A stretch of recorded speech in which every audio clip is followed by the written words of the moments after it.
How is cultural heritage protected from pillage? Imagine walking through a city and seeing ancient monuments, priceless artworks, and historic sites. Now picture these treasures being looted or destroyed during conflict. How do we stop that from happening? Protection of cultural heritage from pillage is mainly covered by international humanitarian law. These laws include the Geneva Conventions, their additional protocols, and treaties like the 1950 Hague Convention for the protection of cultural property in the event of armed conflict. These legal rules make it illegal to loot, damage, or misuse cultural property during war.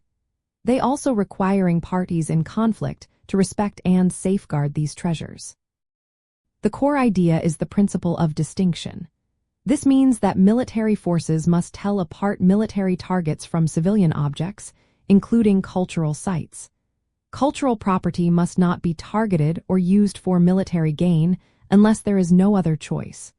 Looting or stealing during war is strictly forbidden under these laws. The Geneva Conventions of 1949 do not specifically mention cultural heritage, but the 1977 additional protocols add important protections.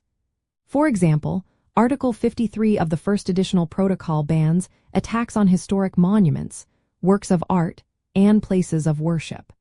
It also says these sites cannot be used for military purposes or as revenge targets. The second additional protocol confirms these protections in conflicts that are not international. The 1950 Hague Convention is the first treaty focused solely on protecting cultural property during war. It defines cultural property broadly, including monuments, artworks, manuscripts, and historic sites. The convention prohibits destruction, theft, or any hostile act against such property unless military necessity absolutely requires it. It also asks countries to take steps to prevent damage before conflicts happen and to punish violations. This treaty also introduced the idea that individuals can be held criminally responsible for damaging cultural heritage. In practice, protected sites are marked with a special emblem to show they are off-limits. Military commanders are instructed to avoid targeting these sites.